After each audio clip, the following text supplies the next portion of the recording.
Hello guys, இந்த வீடியோவில் நம்ம எதை பற்றி பார்க்க போகிறோம்னா, இப்போ அண்ணா யூனிவர்சிட்டி கண்டக்ட் பண்ண போகிற இந்த ஓப்பன் புக் எக்ஸாமுக்கான ஃபுல் தகவலை தான் பார்க்க போகிறோம். ஃபார் எக்ஸாம்பிள், இப்போ உங்களுக்கு புரியும்படி சொல்லணும்னா, இப்போது இந்த ஓப்பன் புக் எக்ஸாமுக்கான ஒரு சப்ஜெக்ட் மட்டும் எடுத்துக்கிட்டு அது வந்து ஸ்டார்டிங்லேருந்து முடியும் வரை நம்ம என்னெல்லாம் பண்ணணும், காலேஜ் கிட்ட நம்ம எந்த இன்ஃபர்மேஷன் கேட்டு தெரிஞ்சுக்கணும், அதேமாதிரி போஸ்ட் எப்படி பண்ணணும், சாஃப்ட் காப்பி எப்படி சென்ட் பண்ணணும், அதே மாதிரி ரொம்ப ரொம்ப முக்கியமான தகவல் கொஸ்டின் பேப்பர் வந்துட்டோன்னே ஆன்சர் எப்படி ஈஸியாக வந்து எழுதணும், கூகுளில் சர்ச் பண்ணி எப்படி எழுதணும், அதே மாதிரி நோட்ஸ் எப்படி பார்த்து எழுதணும்ட்டு ஒரு ஃபுல் லைவாக அப்படியே வித் டெமோவோட ஒரு சப்ஜெக்ட் ஃபுல்லாகவே நான் உங்களுக்கு ப்ரெசன்டேஷன் பண்ணி காமிக்க போகிறோம். ஸோ ஒரு ஆர்டராக ஸ்டார்டிங் எக்ஸாமுக்கு முன்னாடியிலேருந்து எக்ஸாம் ஃபினிஷ் ஆகிற வரைக்கும் என்னெல்லாம் பண்ணணுன்ட்டு ஒரு ஆர்டராகவே சொல்லி கொடுத்துறோம். ஸோ ஃபுல்லாக பாருங்கள், வாங்க பார்க்கலாம். ஃபஸ்ட்டு நீங்கள் என்ன பண்ணணுன்னா, எக்ஸாமுக்கு முன்னாடி இந்த 3 இன்ஃபர்மேஷன் வந்து உங்கள் காலேஜ் கிட்டே கேட்டு தெரிஞ்சுக்கணும். அந்த 3 இன்ஃபர்மேஷன் என்னென்னா, ஃபஸ்ட்டு உங்கள் காலேஜ் வந்து கொஷின் பேப்பர் வந்து எது மூலிமா உங்களுக்கு சென்ட் பண்ண போகிறாங்க அது கேட்டு தெரிஞ்சுக்கணும். நெக்ஸ்ட்டு நம்ம ஆன்சர் முடிச்சிட்டோன்னே சாஃப்ட் காப்பி வந்து எது மூலிமா அவங்களுக்கு சென்ட் பண்ணணும். அதேமாதிரி ஹார்ட் காப்பி வந்து அவங்க அட்ரஸ் செஞ்சு வச்சுக்கணும், எந்த அட்ரஸில் நம்ம எந்த சென்ட் பண்ணணும். ஸோ இந்த 3 இன்ஃபர்மேஷன் வந்து முன்னாடியே கேட்டு தெரிஞ்சுங்க. அண்ட் இது எப்படி கேட்டு தெரிஞ்சிக்கலாம் பார்த்தீங்கன்னா, இப்போ ஸ்க்ரீனில் பார்த்துட்டு இருப்பீங்க, இந்த மாதிரி எல்லாருமே ஸ்டூடெண்ட் லாங் அவங்க ஸ்டூடெண்ட் லாங்கில் வந்து இன்ஃபர்மேஷன் வந்துட்டுருக்கோம். அதாவது காலேஜோட 2 ஸ்டாஃப்ஸ் நம்பர் கொடுத்துட்ருப்பாங்க. ஸோ அந்த நம்பருக்கு இப்போவே நீங்கள் இந்த வீடியோ பார்த்து முடிச்ச உடனே கூட நீங்கள் கால் பண்ணி தெரிஞ்சிக்கலாம். சில காலேஜ் பார்த்தீங்கன்னா இப்போவே அதுக்கான ஆன்சர்லாம் சொல்லிடுவாங்க. சில காலேஜில் மட்டும் இதுக்கான முடிவு வந்து எடுத்துக்க மாட்டாங்க. ஸோ அவங்க என்ன சொல்லுவாங்கன்னா, சொல்லுவோம் அப்படின்ற மாதிரி சொல்லி விட்ருவாங்க. ஸோ இதுக்காக யாரும் வரி பண்ணிக்காதீங்க. ஓவராலாக எல்லா காலேஜுமே 3 நாளைக்கு முன்னாடி எக்ஸாம் ஸ்டார்ட் ஆகிறது 3 நாளைக்கு முன்னாடி எல்லாருமே இன்ஃபார்ம் பண்ணுறாங்க. அதாவது கொஸ்டின் பேப்பர் எல்லாம் சென்ட் பண்ண போகிறாங்க. அதே மாதிரி ஷீட்டு சாஃப்ட் காப்பி நம்ம எதில் அவங்களுக்கு சென்ட் பண்ணோம், அட்ரஸும் சொல்லி கொடுத்துருவாங்க. ஸோ இந்த 3 டீட்டெயில்ஸ் தெரிஞ்சுக்கின்னு நோட் பண்ணி வச்சுங்க. நெக்ஸ்ட்டு இன்னொரு முக்கியமான விஷயம் சொல்லிடுறேன். இதெல்லாம் அவங்க சென்ட் பண்ணது உங்களுடைய கரண்ட் இமெயில் அட்ரஸோ இல்லை ஃபோன் நம்பர் கேட்பாங்க. ஸோ இது வந்து அவங்க வந்து எப்படி நோட் பண்ணி வச்சுப்பாங்கன்னா, ஆல்ரெடி நீங்கள் ரெஜிஸ்டர் பண்ணியிருப்பீங்களே அதே வந்து நோட் பண்ணி வச்சுருப்பாங்க. சப்போஸ் நீங்கள் முன்ன ரெஜிஸ்டர் பண்ணதே ஆல்ரெடி இப்போயும் வச்சுருந்தா நீங்கள் வந்து எதுவும் இன்ஃபார்ம் பண்ண தேவையில்ல. சப்போஸ் அது எதனா மறந்துட்டாலோ எல்லாம் மிஸ் ஆயிருந்தாலோ உடனே இந்த காலேஜ் இந்த இப்போ நம்பர் கொடுத்துக்கிட்டு வந்து காலேஜ் வந்து கான்டாக்ட் பண்ணி, இந்த மாதிரி வந்துட்டு நான் அந்த இமெயில் ஐடி மறந்துட்டேன் இல்லை மிஸ் பண்ணிவிட்டோம் அது மாதிரி சொல்லிவிட்டு, ஸோ இப்போ புது இமெயில் ஐடியோ எதை வச்சுக்கிறீங்களோ அதை பற்றி இன்ஃபார்ம் பண்ணுறேங்க. ஸோ இதை பற்றி இன்ஃபார்ம் பண்ணிட்டு அவங்க வந்து நோட் டவுன் பண்ணி வச்சுன்னு இதை வந்து சேவ் பண்ணி வச்சுப்பாங்க. இப்போ ஸ்க்ரீனில் பார்ப்பீங்க இந்த மாதிரி தான், dear students check your details correct or not, mobile number and email ID. இந்த மாதிரி நீங்கள் ஆல்ரெடி ரெஜிஸ்டர் பண்ணிப்பீங்களா, இது வந்து அவங்க வந்து அப்டேட் பண்ணதுக்காக உங்களுக்கு மெசேஜ் பண்ணுவாங்க. ஸோ இது மாதிரி கரெக்டாக இருக்கா செக் பண்ணிக்கோங்க, இல்லைனா ஏன்னா தப்போ இல்லைனா ஏன்னா மாற்றணுமா இருந்தாலும் சரி இப்போவே சொல்லுங்கன்ட்டு இந்த மாதிரி மெசேஜ் பண்ணுவாங்க. ஸோ பார்ப்பீங்க இந்த மாதிரி வந்து எல்லாருமே கொடுத்துருவாங்க. ஸோ இதில் என்னென்னா, சில பேர் குழம்பிக்காதீங்க. நீ இப்போ பிப்ரவரி மார்ச்சில் ஒரு 10 சப்ஜெக்ட் எழுதிங்கன்னா அந்த 10 சப்ஜெக்ட்டுமே கொடுத்துட்ருவாங்க. நீங்கள் வந்து இப்போ வந்து நான் 8 சப்ஜெக்ட் பாஸ் ஆகிட்டு மீதி 2 சப்ஜெக்ட் தான் இப்போ எழுத போகிறேன்னா எல்லாமே கொடுத்துருக்குறாங்களே, அப்போ நான் எல்லாமே எழுதணும் அப்படிலாம் இல்லை. ஓவராலாக அவங்க பொதுவாக வந்து எல்லா சப்ஜெக்ட்டுமே கொடுத்துருவாங்க. நீங்கள் எத்தனை சப்ஜெக்ட் எழுதணும் அது உங்களுடைய விருப்பம். அந்த டைமில் நீங்கள் எழுதிட்டு சென்ட் பண்ணுறத வச்சு தான் நான் அட்டெண்டன்ஸ் போடுவாங்க. ஸோ நீங்கள் எழுதிக்கிறேன்னு தெரியும். ஸோ மற்றபடி நீங்கள் வந்து இதெல்லாம் இன்ஃபார்ம் பண்ண தேவை, நாங்கள் இத்தனை சப்ஜெக்டும் எழுத போகிறோம் அதெல்லாம் இன்ஃபார்ம் பண்ண தேவை. ஜஸ்ட் அவங்க ஓவராலாக இப்போ காமனாக எல்லாருமே சென்ட் பண்ணுறாங்க. ஸோ இது எல்லாம் எதனா தப்போ இல்லை இமெயில் ஐடி எதனா மாற்றணுமாலோ இல்லை ஃபோன் நம்பர் எதனா மாற்றணுமாலோ நீங்கள் வந்து இன்ஃபார்ம் பண்ணிக்கலாம். ஸோ இந்த மாதிரி சில காலேஜில் வந்து இன்ஃபார்ம் பண்ணுவாங்க. சில காலேஜில் பார்த்தீங்கன்னா வேறு மாதிரி கூட இன்ஃபார்ம் பண்ணுவாங்க. சில காலேஜில் இன்ஃபார்மே பண்ண மாட்டாங்க. அந்த மாதிரி காலேஜில் நீங்களே தான் கேட்டு தெரிஞ்சுக்கணும். ஸோ நீங்களே அதனால தான் நான் சொல்கிறேன், நீங்களே வந்து ஃபோன் பண்ணிவிட்டு எக்ஸாம் முன்னாடி கரண்ட் இமெயில் அட்ரஸ் என்ன யூஸ் பண்ணுறீங்களோ அதேமாதிரி ஃபோன் நம்பர் என்ன யூஸ் பண்ணுறீங்களோ அதை வந்து இன்ஃபார்ம் பண்ணுறேங்க.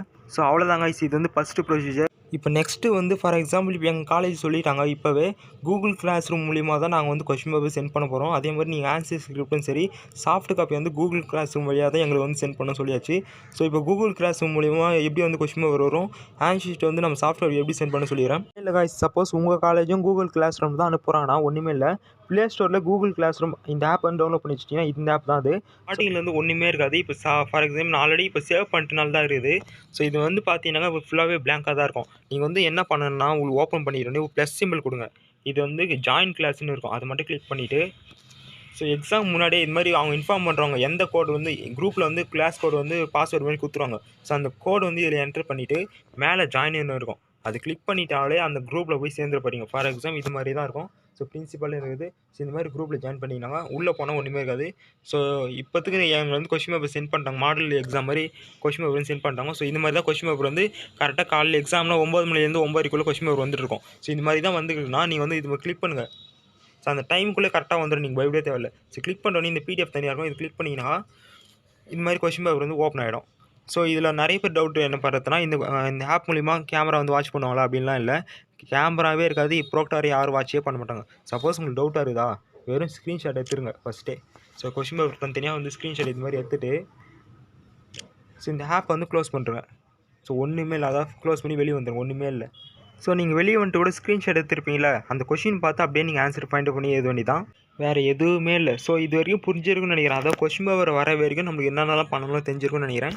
ஸோ அந்த 3 இன்ஃபர்மேஷன் கேட்டு தெரிஞ்சுக்கின்னு அவங்க வந்து எதில் சென்ட் பண்ண போகிறாங்களோ அந்த ஆப் வந்து டவுன்லோட் பண்ணிச்சு இது மாதிரி வந்து நீங்கள் வந்து ஃபஸ்ட்டே குரூப்பில் வந்து ஜாயின் பண்ணி வச்சுக்க வேண்டியதான். ஸோ கொஸ்டின் பேப்பர் கரெக்டாக அந்த டைம் பிரகாரம் வந்துடும். நீங்கள் எந்த ஒரு கவலையும் பட தேவையில்ல. ஸோ இப்போ 3ஆவது ஸ்டெப்பு, இப்போ கொஸ்டின் பேப்பர் வந்தாச்சு. இந்த மாதிரி இப்போ வந்தாச்சு, ஸ்க்ரீன்ஷாட் எடுத்தாச்சு. இப்போ கொஸ்டின் பேப்பர் வந்துட்டு நீங்கள் எல்லோரும் ஆன்சர் எழுத ஆரம்பிப்பீங்க. ஸோ இதில் நான் சொல்கிற ப்ரொசீஜர் அப்படியே ஃபாலோ பண்ணுங்கள். ஃபஸ்ட்டு இந்த ஆன்சர்ஸ் 1 அதாவது ஃபஸ்ட் பேஜ் டீட்டெயில்ஸ் வந்து எக்ஸாம் முன்னாடியே ஃபில் பண்ணி வச்சுங்க. இதில் வந்து 3 விஷயத்தை தவிர மீதி எல்லாமே முன்னாடியே ஃபில் பண்ணி வச்சுங்க. மீதி இந்த எக்ஸாம் தான் எழுத போகிறோம் தெரிஞ்சிடும். சப்ஜெக்ட் கோடு சப்ஜெக்ட் நம்ம ஆல்ரெடி தெரிஞ்சிடும். ஸோ அதெல்லாம் நீங்கள் முன்னாடியே போட்டு வச்சுங்க. ஒன்றும் இல்லை, கொஸ்டின் பேப்பர் கோடு மட்டும் நம்மளுக்கு தெரியாது. கொஸ்டின் பேப்பர் வந்தால் தான் தெரியும். ஸோ அதை தவிர்த்து மீதி எல்லாம் எழுதி வச்சுங்க. அதே மாதிரி பேஜ் நம்பர் வந்து நம்ம கடைசியாக தான் போட முடியும். எத்தனை பேஜ் எழுதி முடியுமோ ஸோ அதை பார்த்துட்டு பேஜ் நம்ம கடைசியாக போடுங்க. அதே மாதிரி டிக் பண்ணிக்கிறேன்ல இது மாதிரி இது வந்து எப்படி கொஸ்டின் பேப்பர்லாம் கொஸ்டின்லாம் நான் அட்டன் பண்ணால் தான் தெரியும் எந்தெந்த கொஸ்டின் அட்டன் பண்ணுறேன்னு. ஸோ இந்த 3 விஷயத்தை தவிர மீதி இந்த காலேஜ் கோடு, college name, register number, name, degree என்ன, பிரான்ச் என்ன, செமஸ்டர் வந்து நிறைய பேர் கேட்டிருந்தீங்க. இப்போது இந்த கொஸ்டின் பேப்பர் என்ன செமஸ்டரோ அந்த செமஸ்டர் தான் நீங்கள் போடணும். அதாவது நீங்கள் வந்து கடைசி செமஸ்டர் படிச்சுன்னு இருக்கலாம். ஸோ அந்த கடைசி செமஸ்டர் படிச்சிங்கன்னா அந்த செமஸ்டர் போடுறது. இந்த கொஸ்டின் பேப்பர் என்ன செமஸ்டர் பேப்பரோ அந்த செமஸ்டர் தான் போடணும். ஸோ இந்த வந்து கரெக்டாக எக்ஸாம் முன்னாடியே ஃபில் பண்ணி வச்சுங்க. அதே மாதிரி எக்ஸாமு முன்னாடி இந்த மாதிரி லைன்லாம் கீச்சிச்சுன்னு ஸோ அந்த டீட்டெயில்ஸ் அதாவது உங்களோட ரெஜிஸ்டர் நம்பரு, நேமு, சப்ஜெக்ட் கோடு, சப்ஜெக்ட் நேம் அதேமாதிரி கீழே பார்த்தீங்கன்னா அந்த date, page number, signature. So இது வந்து பார்த்தீங்கன்னா எக்ஸாமுக்கு முன்னாடியே கண்டிப்பாக அட்லீஸ்ட் 20 பக்கமாச்சும் போட்டு வச்சுங்க. ஸோ நான் எப்படி போட்டு வச்சுக்கேன் பாருங்கள். இது வந்து ஃப்ரண்ட்டு சைடு. ஸோ அதாவது ஃபஸ்ட்டு பேஜ் நம்பர் அப்படியே இப்படி திருப்பலாம். இது double side, front and back 2 சைடுமே இருக்கணும். ஸோ இது வந்து பார்த்தீங்கன்னா 2வது பக்கம். ஸோ இந்த மாதிரி போட்டு வச்சுன்னா அப்படியே பாருங்க. இப்போது இது வந்து பார்த்தீங்கன்னா 3வது பக்கம். ஸோ அதே மாதிரி இப்போ பார்த்தீங்கன்னா இது வந்து 4வது பக்கம். ஸோ இந்த மாதிரி பார்த்தீங்கன்னா ஆர்டராக கிட்டத்தட்ட ஒரு 20 பக்கமாச்சும் அட்லீஸ்ட் போட்டு வச்சுங்க. கண்டிப்பாக நான் இதில் ஒரு சஜஷன் சொல்கிறேன். அதாவது நம்ம சேனலோட வியூவர்ஸ் சப்ஸ்கிரைபர் பொறுத்த வரைக்கும் இது வந்து நீங்கள் சஜஷனாக இல்லை ஆர்டராக எப்படி வேணால் எடுத்துக்கலாம். கண்டிப்பாக நீங்கள் பாஸ் ஆகணும்னு நினச்சினாக்கா அட்லீஸ்ட் 20 பக்கம் கண்டிப்பாக நீங்கள் எழுதி ஆகணும். அது கம்மியாக எழுத வேணாம். ஸோ இது வந்து ரூல்ஸ் இல்லை. அதாவது இங்கே கம்மியாக எவ்வளோனா எழுதலாம். ஆனால் என்னை பொறுத்த வரைக்கும் என்னென்னா கண்டிப்பாக நீங்கள் 20 பக்கமாச்சும் எழுதினா அது மட்டும் தான் பாஸ் ஆகிறதுக்கு சான்ஸ் இருக்கும். அதனால் நீங்கள் என்ன பண்ணுறீங்கன்னா சஜஷனாக இல்லை ஆர்டராக எப்படின்னா எடுத்துங்க. கண்டிப்பாக 20 பக்கமாச்சும் எழுதுங்க. அதிகபட்சம் 30 பக்கம் எழுதிக்கலாம். ஸோ முடிஞ்ச வரைக்கும் 30 பக்கம் எழுதுங்க. ஸோ முடியாத பட்சத்தில் அட்லீஸ்ட் 20 பக்கமாச்சும் எழுதுங்க. இப்போ புரிஞ்சிரும்னு நினைக்கிறேன். ஸோ இந்த டீட்டெயில்ஸ்லாம் முன்னாடியே ஃபில் பண்ணி வச்சுங்க. ஸோ எக்ஸாம் முன்னாடியே ஃபில் பண்ணி வச்சு இதை வந்து அண்ணா யூனிவர்சிட்டியே லீகலாக சொல்லிடுறாங்க. ஸோ இது வந்து எல்லாருமே முன்னாடியே வந்து ஃபில் பண்ணிங்க. டேரெக்டாக நீங்கள் கொஸ்டின் பேப்பர் வந்தோடனே டேரெக்டாக ஆன்சர் வந்து எழுத ஆரம்பிக்க வேண்டியதான். ஸோ இதில் எந்த ஒரு மாற்றமும் இல்லை. ஸோ 20 பக்கமாச்சு நீங்கள் வந்து கரெக்டாக 20 பக்கத்துக்கு நீங்கள் எப்படி நான் மறுபடியும் சொல்லிக்கிறேன். நிறைய பேர் தான் Coimbatore front side back side 2மே இருக்கணும். ஸோ இந்த டீட்டெயில்ஸு மேலே ஒரு 4 டீட்டெயில்ஸு கீழே ஒரு 3 டீட்டெயில்ஸ். இந்த 7 டீட்டெயில்ஸ் பார்த்தீங்கன்னா கண்டிப்பாக ஒரு பக்கத்தில் கண்டிப்பாக இருக்கணும். அதே ஃப்ரண்ட் பேக் சைடும் இருக்கணும். அந்த சைடு 1 இந்த சைடு 2. இன்னொரு பேப்பர் அப்படியே 3 அதே திருப்பினா இது வந்து 4 அதே மாதிரி 5. ஸோ இந்த மாதிரி பார்த்தீங்கன்னாக்கா நீங்கள் எத்தனை பக்கம் எழுதுறீங்க அத்தனை பக்கம் மட்டும் போட்டு வச்சுங்க. இதில் இன்னொரு விஷயம் நிறைய பேர் கேட்குறது என்னன்னா ப்ரெசன்டேஷன் வந்து இப்படி தான் இருக்கணுமா அப்படின்ட்டுலாம் அவசியம் இல்லை. ஸோ இந்த மாதிரியும் இருக்கலாம். இல்லைனா சில பேர் வந்து இப்படியும் எழுதலாம். ஸோ அதாவது அவங்களுக்கு தேவை 4 information register number, name, subject கோடு, சப்ஜெக்ட் நேமு அதேமாதிரி கீழே வந்து இந்த மாதிரி இந்த இன்ஃபர்மேஷன் மட்டும் கண்டிப்பாக இருக்கணும்னு தான் சொல்லியிருக்காங்க. டாப் சைடில் இந்த 4 இன்ஃபர்மேஷன் இருக்குன்னு தான் சொல்லியிருக்காங்க. அவன் வந்து எப்படின்னா இப்படி தான் இருக்கணும்னு சொல்லலை. ஸோ அதனால் நீங்கள் வந்து எப்படின்னா இப்படியும் எழுதலாம். ஸோ இப்படியும் எழுதலாம். என்னை பொறுத்த வரைக்கும் இப்படி எழுதுறது பெஸ்ட்டுன்னு சொல்கிறேன். ஸோ போன வீட்டில் போது இப்படி சொல்லியிருப்பேன். எதுக்காக இப்படி சொல்கிறேன் பார்த்தீங்கன்னா சில பேர் கேட்டிருந்தீங்க சப்ஜெக்ட் நேம் வந்து லென்த்தாக இருந்தால் எப்படி போடுறதுன்னு கேட்டிருந்தீங்க. ஸோ அதனால் நீங்கள் இந்த மாதிரி எழுதும்போது சப்போஸ் லென்த்தாக இருந்தால் இந்த இடத்துல இருந்து கூட ஆரம்பிக்கலாம். அதே மாதிரி நான் எதுக்காக அதாவது பாக்ஸ் மாதிரி போடுங்க. இது வந்து 2 சென்டிமீட்டர் 2 சென்டிமீட்டர் இருக்கணும் அவசியம். தோராயமாக ஒரு கேப் தான் போகணும். அதேமாதிரி நான் எதுக்காக இந்த மாதிரி லைன் இந்த இடத்துல போடுகிறேன்னா நிறைய பேர் இந்த லைன் போடலன்னா இந்த நேம் சப்ஜெக்ட் இந்த ரெஜிஸ்டர் நம்பர்லாம் இந்த இடத்துல எழுதுறீங்க. இந்த இடத்துல த்ரெட்டு கட்டும்போது ஓட்ட போடும்போது கண்டிப்பாக இது வந்து போயிடும். ஸோ அந்த மாதிரி போயிடுச்சுனாக்கா வேல்யூவேஷன் எடுக்கிறதுக்கு வாய்ப்பு இல்லாமல் போயிடும். ஸோ கண்டிப்பாக அதனால் லைன் போடுச்சுங்க. அதே மாதிரி சில பேர் கேட்டிருந்தீங்க ஸோ 3 சைடு மட்டும் அதாவது இந்த சைடு கீழே மட்டும் போட்டால் போதுமா இது போட தேவையில்லையா அப்படின்னு கேட்டிருந்தீங்க. ஸோ அதாவது போட்டால் நல்லது. ஏன் சொல்கிறேன்னா இது எப்படி போடலன்னா இந்த ஆன்சர் வந்து இது வரைக்கும் எழுதுவீங்க. கடைசியாக நீங்கள் கிராப் பண்ணும்போது இந்த ஸ்கேன் காப்பியில் கிராப் பண்ணும்போது இந்த தரையிலேருந்து இந்த கட் பண்ணுவீங்களா இந்த பேப்பர் வரைக்கும் கட் பண்ணும்போது சில டைம் அந்த ஆன்சரும் மறையது வாய்ப்பு இருக்குது. ஸோ அதனால் இந்த லைன் போட்டுச்சுன்னா கரெக்டாக ஆன்சர் இதுக்குள்ளே முடிஞ்சிடும். ஸோ நீ கிராப் பண்ண விட இவ்வளோ கிராப் பண்ண விட இது வரைக்கும் நம்மளுக்கு ஆன்சர் கண்டிப்பாக அந்த ஸ்கேன் காப்பியில் கண்டிப்பாக சாஃப்ட் காப்பியில் இருக்கும். ஸோ அதனால் முடிஞ்ச வரைக்கும் இதை ஃபாலோ பண்ணுங்கள். ஸோ உங்கள் விருப்பம் தான். ஓகே கைஸ், இப்போ இது வரைக்கும் உங்களுக்கு புரிஞ்சாச்சா? இப்போ நம்ம என்ன பண்ண போகிறோம்னா ஸ்க்ரீன்ஷாட் எடுத்து வச்சாச்சா? இப்போ ஆன்சர் எப்படி கண்டுபிடிக்குன்னு சிம்பிளாக சூப்பராக சொல்லி கொடுத்துறோம் வாங்க. இப்போ நான் சொல்ல வரது நல்லா புரிஞ்சுங்க. ஆன்சரை ஃபைண்ட் அவுட் பண்ணுறதுல 3 இதுதான் இருக்குது. ஒன்று வந்து புக்கை பார்த்து எழுதுறது. ஸோ நீங்கள் வந்து புக்கு இருந்தால் நீங்கள் ஃபோனே யூஸ் பண்ண தேவையில்ல. டேரெக்டாக கொஸ்டின் பேப்பர் இருந்துச்சா, புக்கில் அந்த ஆன்சர் எங்கே ஃபைண்ட் அவுட் பண்ண எழுதணுமோ ஸோ அது ஈஸியாக கண்டுபிடிச்சி இதெல்லாம் அது சொல்லி தரணும்னு அவசியம் இல்லை. ஸோ இப்போ ரெண்டாவது வகை பார்த்தீங்கன்னா Google search. So question paper வந்துட்டேனே நம்மகிட்ட புக் இல்லாதவங்க வந்து பார்த்தீங்கன்னா ஒன்று கூகுள் சர்ச் யூஸ் பண்ணலாம். மூணாவது வகை வந்து நோட்ஸு, அதாவது ஃபோன்லேயே வெப்சைட் மூலியமாகவோ இல்லை ஆப் மூலியமாகவோ அந்த சப்ஜெக்ட் நோட்ஸ் வந்து கொடுத்துருப்பாங்க. ஸோ நீங்கள் அதை டவுன்லோட் பண்ணி வச்சுட்டு கொஸ்டின் பார்த்துட்டு அந்த உள்ளே போய்ட்டு அது எங்கே இருக்குது சர்ச் பண்ணி எழுதுறது தான். ஸோ இப்போ புக்கு இருக்கிறவங்க நீங்கள் டேரெக்டாக சர்ச் பண்ணி எழுதுங்க, அது சொல்லி தர அவசியம் இல்லை. இப்போ நம்ம ரெண்டாவது வகை மூணாவது வகை, அதாவது கூகுளில் எப்படி சர்ச் பண்ணி எழுதணும், அதே நோட்ஸில் எப்படி சர்ச் பண்ணி எழுதணும். ஸோ எந்தெந்த கொஸ்டின்லாம் கூகுளில் சர்ச் பண்ணுறது பெஸ்ட்டு, எந்தெந்த கொஸ்டின்லாம் நோட்ஸில் சர்ச் பண்ணுறது பெஸ்ட்டு அப்படிலாம் சொல்லி கொடுத்துறேன். ஃபுல்லாகவே ப்ரூஃபோட சொல்லி கொடுத்துருவாங்க. இப்போ தியரி சப்ஜெக்ட் பொறுத்த வரைக்கும் 2 மார்க் பொறுத்த வரைக்கும் கூகுள் 100% ஒரு கொஷினை தவறாது 100% கூகுள்லேயே சிம்பிளாக ஆன்சர் வந்துடும். ஃபார் எக்ஸாம்பிள் இப்போ ரெண்டு கொஷின் உங்களுக்கு ப்ரூஃப் காமிக்கிறேன் பாருங்கள். இப்போ இதில் ஃபஸ்ட்டு கொஷின் எடுத்துக்கங்க, டிஃபைன் டூல் வியர்னு இருக்குதா. நீங்கள் இதை கூகுளில் எப்படி சர்ச் பண்ணணும்னா டேரெக்டாக கூகுளில் வந்துட்டு நம்ம கொஷின் என்ன பார்த்தோம், டிஃபைன் டூல் வியர் பார்த்தோம். நீங்கள் அந்த டிஃபைன்லாம் இது போட தேவையில்லை, அந்த டாபிக் மட்டும் போடணும். அதாவது டூல் வியர் ஸ்லைட் ஷேர் போடுங்க. ஃபஸ்ட்டு ஸ்லைட் ஷேர், ஸ்பெல்லிங் தெரியலனா மறுபடியும் சொல்லிடுறேன். Slide share in engineering subject, இந்த 3 வார்த்தை, அதாவது கொஷினோட டாபிக் போட்டுட்டு அது பக்கத்தில் இந்த 3 வார்த்தை மட்டும் சேர்த்துங்க. Slide share in engineering subject. So அந்த ஸ்லைட் ஷேர் மறுபடியும் ஸ்பெல்லிங் சொல்லி நிறைய பேர் எனக்கு புரிய மாட்டேது. SLIDESHARE slide share in engineering subject இந்த மாதிரி போட்டுருங்க. போட்டோன்னே இமேஜஸ் டேரெக்டாக இமேஜஸில் வந்துட்டு ஸோ இந்த மாதிரி பார்க்க வேண்டியதான். இப்போ இதில் பார்த்தீங்கன்னாக்கா நிறைய ஏகப்பட்ட ஆன்சர் வரும். இதில் வந்து பாருங்க, flank wear, tool wear, classification of tool wear, definition, tool wear definition, இது மாதிரிலாம் இருக்குதா. நம்மளுக்கு தேவை டூல் வியரோட டெஃபினேஷன். ஸோ ஃப்ளாங்க் இது கிளாஸிஃபிகேஷன் இதெல்லாம் தேவையில்லை. இப்போ ஃபஸ்ட்லேயே பார்ப்பீங்க சென்ட்ரா டூல் வியரை பற்றி கொடுத்துக்கிறாங்க. ஸோ நீங்கள் இந்த ஆன்சர் எதுனாலும் ஒன்று கரெக்டு தான், இல்லைனா டூல் வியர் டெஃபினேஷன் டேரெக்டாகவே இதோட டெஃபினேஷன் கொடுத்துருக்காங்க. இந்த ஆன்சர் எதுனாலும் கரெக்டு தான், நீங்கள் எதோ வேணால் இதெல்லாம் முதல்ல டூல் வியரோட டெஃபினேஷன் எழுதணும். ஸோ எல்லாம் ஒரே மீனிங் தான், வார்த்தை மாறி இருந்தாலும் அவங்களுக்கு தேவை, அவங்களுக்கு வந்து மீனிங் மட்டும் தான் தேவை. ஸோ நீங்கள் எந்த ஆன்சரை எழுதிக்கலாம். ஸோ இப்போ புரிஞ்சிரும்னு நினைக்கிறேன். அதாவது கொஷினோட டாபிக் போட்டு பக்கத்தில் slide share in engineering subject அந்த மாதிரி வார்த்தை மட்டும் சேர்த்துங்க. ஃபார் எக்ஸாம்பிள் இப்போ ரெண்டாவது கொஷின் பாருங்கள், இது வந்து லென்த்தாக இருக்கும். இதையும் நான் இப்படி பண்ணுறேன் பாருங்கள். Deduce the factors that contribute to poor surface finish in cutting process. அவ்வளோ பெருசாக இருக்குதா. இதில் வந்து டெடியூஸ்லாம் விட்ருங்க. தி factors that contribute to poor surface finish, இது வந்து கூகுளில் அப்படியே சர்ச் பண்ணுங்கள். ஸோ கூகுளில் வந்துட்டு இதே மாதிரி அந்த கொஷினோட டாபிக் ஃபேக்டர்ஸ் அந்த மாதிரி கொடுத்துட்டு அது என்ன இருக்குது அது கொடுத்துட்டிங்கன்னா அதே மாதிரி தான் இதில் பார்த்தீங்கன்னா ஸ்லைட் ஷேர் அது மாதிரி கொடுக்கணும். அந்த வார்த்தை மட்டும் மெயினாக சேர்த்துங்க. இன்ஜினியரிங் சப்ஜெக்ட் சேர்த்துட்டு இமேஜஸில் போங்க. ஸோ அதே மாதிரி தான் இதில் பாருங்கள், ஃபேக்டர்ஸ் அஃபெக்டிங் சர்ஃபேஸ் ஃபினிஷ் ஃபஸ்ட்டுலேயே வந்துச்சு. ஸோ இந்த பாயிண்ட்ஸ் ஃபுல்லாகவே நீங்கள் வந்து அப்படியே எழுத வேண்டியதான். இதில் வந்து எனி 4 பாயிண்ட்ஸ் இல்லை எனி 6 அதில் இருக்கு மெயினாக எழுதுருங்க. நம்மளுக்கு தான் 2 மார்க் கம்பல்சரி வந்துடும். ஸோ இந்த மாதிரி தான் அது கொஷினோட டாபிக் போட்டுட்டு பக்கத்தில் slide share in engineering subjects, அப்படி இல்லைனா அட்லீஸ்ட் ஸ்லைட் ஷேர் மட்டுமாச்சு சேர்த்துங்க, வேறு ஒன்றுமே இல்லை. ஸோ என்னுடைய அட்வைஸ் என்னென்னா, part A question 2 mark theory question பொறுத்த வரைக்கும் நீங்கள் வந்து பெஸ்ட்டு கூகுளில் சர்ச் பண்ணியது தான். நீங்கள் வந்து நோட்ஸ்லேயே அதுக்கான ஆன்சர் கண்டிப்பாக இருக்கும். ஆனால் ஒவ்வொரு கொஷினுக்கும் நீங்கள் தேடி கண்டுபிடித்து பதிலாக நீங்கள் டேரெக்டாக சர்ச் பண்ணிங்களா, டேரெக்டாக ஆன்சர் வந்துட போகுது. ஸோ இப்போ நான் ஃபார் எக்ஸாம்பிள் அதையும் நான் காமிச்சிடுறேன். நோட்ஸில் எப்படி சர்ச் பண்ணுறது, அது எவ்வளோ கஷ்டம், அதாவது எவ்வளோ டைம் ஈஸிக்குது மட்டும் காமிச்சிடுறேன். ஆப் பார்த்தீங்கன்னா அண்ணா யூனிவர்சிட்டி நோட்ஸ் ஆப்னு இருக்குது. இது வந்து பார்த்தீங்கன்னா 2030 ரெகுலேஷன் 2070 ரெகுலேஷன் எல்லா நோட்ஸுமே இருக்கும், எல்லா டிபார்ட்மெண்ட்லேயும் இருக்கும். ஸோ இந்த ஆப் வந்து கீழே டிஸ்கிரிப்ஷன் கொடுத்துறேன், இதை டவுன்லோட் பண்ணிச்சுங்க. ஸோ இப்போ பார்த்துங்க என்னென்னா mechanical department 4th semester paper பார்த்துங்கிறோம். ஸோ 4th செமஸ்டர் வந்து மேனுஃபேக்சரிங் டெக்னாலஜி தானே பார்க்குறோம். ஸோ இப்போ பார்த்தீங்கன்னா இங்கே வந்துச்சு 4th செமஸ்டர் மேனுஃபேக்சரிங் டெக்னாலஜி. நம்ம 2030 ரெகுலேஷன் பார்த்துங்கிறோம். ஸோ அதை தள்ளிட்டே வாங்க.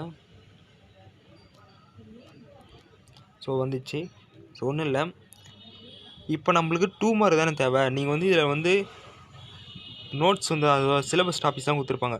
ஸோ அதில் போய் பார்க்கறத 2 மார்க்ஸ் டேரெக்டாகவே நீங்கள் 2 மார்க்ஸ்ன்னு இருக்கும். 2 மார்க்ஸ் வித் அந்த மாதிரி கொடுத்துருப்பாங்க. ஸோ இதை நீங்கள் டவுன்லோட் பண்ணி வச்சுங்க. ஸோ டவுன்லோட் பண்ணி வச்சுட்டா டவுன்லோட் ஆகிங்க, கொஞ்சம் வெயிட் பண்ணுங்கள். ஸோ யூனிட் 1 2 மார்க் தானே பார்த்துக்கிறோம். அப்போ யூனிட் 1லேயே பாருங்கள். ஸோ டிஃபைன் டூல் வேறு எங்கே வருது பாருங்கள், கொஞ்சம் பொறுமையாக பாரு. ஸோ இந்த மாதிரி நம்ம சர்ச் பண்ணது லேட் ஆகுன்றதுக்காக தான் நான் வந்து கூகுளே சர்ச் பண்ண சொல்கிறேன் 2 மார்க் பொறுத்த வரைக்கும். ஏன்னா 2 மார்க் பொறுத்த வரைக்கும் 100% கூகுளே கிடச்சிது, நாங்கள் வந்து ஃபுல்லாகவே பார்த்துட்டோம். ஸோ இப்போ பார்த்தீங்கன்னா 46வது question define tool what is tool wear. So அதுக்கான ஆன்சர் கிடச்சாச்சு. அதே மாதிரி தான் இப்போ 2வது கொஷின் என்ன பார்த்தோம், factors that affecting surface finish cutting டூல்னு பார்த்தோம். ஸோ இப்போ பார்த்தீங்கன்னா அதே மாதிரி factors that affecting contribute to poor surface finish. So இதில் பார்த்தீங்கன்னா 3 cutting speed, feed, depth of cut கொடுத்துருப்பாங்க. நம்ம கூகுளில் என்ன பார்த்தோம், கிட்டத்தட்ட 6 பாயிண்ட் பார்த்தோம். ஸோ நீங்கள் அதே எதனாலும் ஓகே தான். இது வந்து கீவேர்ட்ஸு, டேரக்ட் கீவேர்ட்ஸாக கொடுத்துருப்பாங்க. அது வந்து கீவேர்ட்ஸும் கொடுத்துருப்பாங்க, வேறு ஒரு எக்ஸ்ட்ரா பாயிண்ட்ஸும் கொடுத்துருப்பாங்க. மற்றபடி நீங்கள் எது எதனாலும் ஒன்று தான். ஸோ இப்போ பார்த்துருப்பீங்க எவ்வளோ நம்மளுக்கு லேட் ஆகிடுச்சுன்னு. ஸோ அதனால் முடிஞ்ச வரைக்கும் 2 மார்க் பொறுத்த வரைக்கும் அதாவது கூகுளில் சர்ச் பண்ணி எழுதுங்க. இப்போ பிக் கொஷின் வந்து எப்படி சர்ச் பண்ணி எழுதணும்னு சொல்லிடுறேன், நல்லா புரிஞ்சுங்க. பார்ட் ஏ கொஷின் 2 மார்க் பொறுத்த வரைக்கும் கூகுளில் பெஸ்ட்டு, கூகுளில் சர்ச் பண்ணி எழுதுங்க. பார்ட் பி பொறுத்த வரைக்கும், அதாவது பிக் கொஷின் பொறுத்த வரைக்கும் நீங்கள் வந்து நோட்ஸை பார்த்து எழுதுங்க. கூகுளில் வேணாம், கூகுளில் பொறுத்த வரைக்கும் ஆன்சர் கிடைக்கும், பட் இருந்தாலும் ஷார்ட்டாக தான் கிடைக்கும். ஸோ அதையே நான் உங்களுக்கு ப்ரூஃபோட காமிச்சிடுறேன். ஃபார் எக்ஸாம்பிள் இப்போ 11A பார்க்கலாம். அதாவது detail the nomenclature of single point cutting tool with illustrative sketches கொடுத்துருவாங்க. ஸோ நம்மளுக்கு என்னென்னா, இப்போ நீ கூகுளில் இது எப்படி சர்ச் பண்ணணும்னா, the nomenclature of single point cutting tool அப்படின்னு போட்டு ஸ்லைட் ஷேர் போட்டு பாருங்கள். ஸோ அதையும் காமிச்சிட்டு பாருங்கள். இப்போ பார்ப்பீங்க அதே மாதிரி தான், தி நாமன்கிளேச்சர் ஆஃப்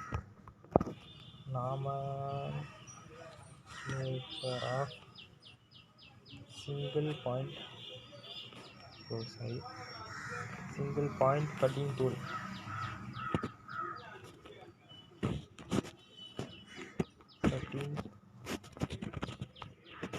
இது நல்லா புரிஞ்சுங்க. 2 மார்க் பொறுத்த வரைக்கும் நான் என்ன சொன்னேன்னா, slide share in engineering subject சொன்னேன்னா, இதில் வந்து ஸ்டடி மெட்டீரியல் போடுங்க. ஏன்னா நம்மளுக்கு டீட்டெயில்ஸாக தேவை. பட் இருந்தாலும் இதில் பார்க்கறது பதிலாக நீங்கள் நோட்ஸில் பார்த்தலாம். அதையும் சொல்லிடுறேன். ஸ்டடி மெட்டீரியல்ஸ் போட்டால் ஃபஸ்ட்லேயே வரும் nomenclature of single point cutting tool. அது வெப்சைட் மூலியமாக வந்துடும். ஸோ நீங்கள் அந்த வெப்சைட் நீங்கள் வந்து டேரெக்டாக அதுக்குள்ளேயும் கிளிக் பண்ணிக்கலாம். சரி பார்த்தீங்கன்னா அதை வச்சு டீட்டெயிலாகவே வந்துடும். அது இருந்தாலும் கொஞ்சம் டீட்டெயில், ரொம்ப டீட்டெயில் வராது. சரி பார்ப்பீங்க அதோடைய மெயின் டயக்ராம்லாம் வந்துடும். பட் இருந்தாலும் ரொம்ப டீட்டெயில் வராதனால நீங்கள் என்ன பண்ணுறீங்கன்னா, நான் சொல்ல தப்பி செய்யுங்க. இது வந்து நோட்ஸில் போங்க. நீங்கள் அந்த கூகுளில் வந்து எதுனா கிட்டத்தட்ட ஒரு 6 மார்க் 7 மார்க் இல்லை 8 மார்க் தான் வரும். நம்மளுக்கு தேவை 13 மார்க் அப்படியே வரணும். ஸோ அதனால் என்ன பண்ணுறீங்கன்னா, அதே மாதிரி தான் இப்போ நம்ம என்ன பார்த்தோம், 4th செமஸ்டர் பேப்பர் தான். ஸோ அதை கிளிக் பண்ணுங்கள். இதில் வந்து என்ன பார்த்தோம், single point cutting tool nomenclature. இதில் டேரெக்டாக சிலபஸ்லேயே கொடுத்துட்டுருக்காங்க டாப்பிக்கு. ஸோ அதை அப்படியே கிளிக் பண்ணுங்கள். அந்த டாபிக் டேரெக்டாக அதே எடுத்து போயிடும். நீங்கள் சர்ச் பண்ண வேண்டிய அவசியம் இல்லை. ஸோ இப்போ பார்த்தீங்கன்னா கட்டிங் டூல் நாமன்கிளேச்சர் அதோட டயக்ராமும் கொடுத்துட்ருக்காங்க, அது தேவையான மொத்த டெஃபினேஷன் கொடுத்துட்ருப்பாங்க.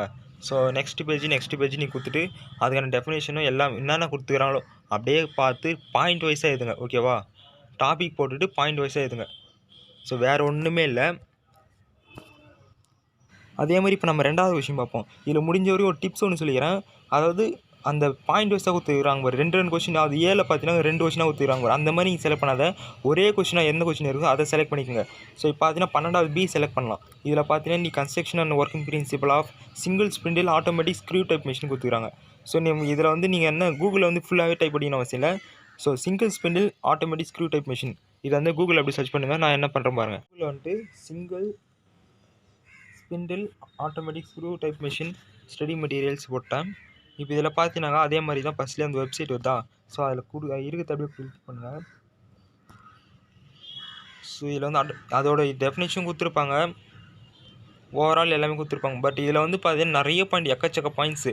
இதில் வந்து ஜென்ரலாக கொடுத்துட்ருப்பாங்க, இன்னும் சப்ஜெக்ட் ஓரியன்டாக இல்லாத அதை பற்றின ஒரு ஜென்ரல் இன்ஃபர்மேஷன், நிறைய இன்ஃபர்மேஷன் கொடுத்துருப்பாங்க. ஸோ அதனால தான் நான் என்ன சொல்கிறேன்னா, பெஸ்ட்டு நீங்கள் பிக் கொஷின் பொறுத்த வரைக்கும் நோட்ஸுக்கே போய்டுங்க. உங்களுக்கு அந்த சப்ஜெக்டோட நோட்ஸ் வந்து இறங்கி வச்சுருப்பீங்களா, அது வந்து போயிட்டு. ஸோ ஒரு நிமிஷம் பின்னாடி வரேன். இப்போ இதில் பார்த்தீங்கன்னாக்கா 2nd யூனிட் தான் பார்க்குறோம். பட் இதில் 2nd யூனிட் பார்த்தீங்கன்னாக்கா அந்த டாபிக் நம்மளுக்கு கிட்டத்தட்ட தெரில. ஸோ அதனால் நீங்கள் என்ன பண்ணுறீங்கன்னா கீழே தள்ளிகிட்டே வந்துட்டு ஸோ நோட்ஸுக்கு போங்க. இதில் கொடுத்துருக்க நோட்ஸுக்கு போங்க. இதில் பார்த்தீங்கன்னா நோட்ஸ் 1 நோட்ஸ் 2 இந்த மாதிரி நீங்கள் கிளிக் பண்ணாத, பொதுவாக மேனுஃபேக்சரிங் நோட்ஸ் 1 கீழே இருக்குது பாருங்கள், மேனுஃபேக்சரிங் டெக்னாலஜி 2 நோட்ஸ்னு ஜென்ரலாக ஒரு நோட்ஸ் கொடுத்துருப்பாங்க, அதை நீங்கள் கிளிக் பண்ணுங்கள். அதாவது இருக்கிறதுலே பெரிய ஃபைல் இது வந்து 16 MB இருக்குது. அப்போனா இருக்கிற எல்லாமே கொஷினும் இருக்கும். ஸோ அதனால் அதை கிளிக் பண்ணிவிட்டு அதை டவுன்லோட் பண்ணி வச்சுங்க. ஸோ இதெல்லாம் நீங்கள் எக்ஸாம் அப்போ தான் போய்ட்டு உள்ளே போய்ட்டு டவுன்லோட் பண்ணணுமான அவசியம் இல்லை. நீங்கள் எக்ஸாமுக்கு முன்னாடியே இந்த மாதிரி ஃபைலெல்லாம் டவுன்லோட் பண்ணி வச்சுங்க. ஏன்னா டைம் வேஸ்ட் ஆகும் அந்த டைமில். ஸோ நீங்கள் ஆல்ரெடி டவுன்லோட் பண்ணி வச்சுட்டா டேரெக்டாக இது உள்ளே போய் நீங்கள் பார்க்க போகிறீங்க. ஸோ டவுன்லோட் ஆகி கொஞ்சம் வெயிட் பண்ணுங்கள். ஸோ ஃபுல் டெமோவோட காமினுக்காக தான் நான் இந்த மாதிரி காமிச்சிக்கிறேன். இவ்வளோ லேட் ஆகுனா பரவாயில்ல, உங்களுக்கு எல்லா டவுட்ஸும் கிளியர் ஆகணுன்னுக்காக தான் இந்த மாதிரி காமிச்சிக்கிறோம், வேறு ஒன்றும் இல்லை. ஸோ அந்த ஃபைல் அப்படியே ஓப்பன் பண்ணுங்கள். இப்போ நம்ம செகண்ட் யூனிட் தான் பார்த்துக்கிறோம். சரி டேரெக்டாக நீங்கள் தள்ளிட்டே வந்துருங்க. செகண்ட் யூனிட் வாங்க.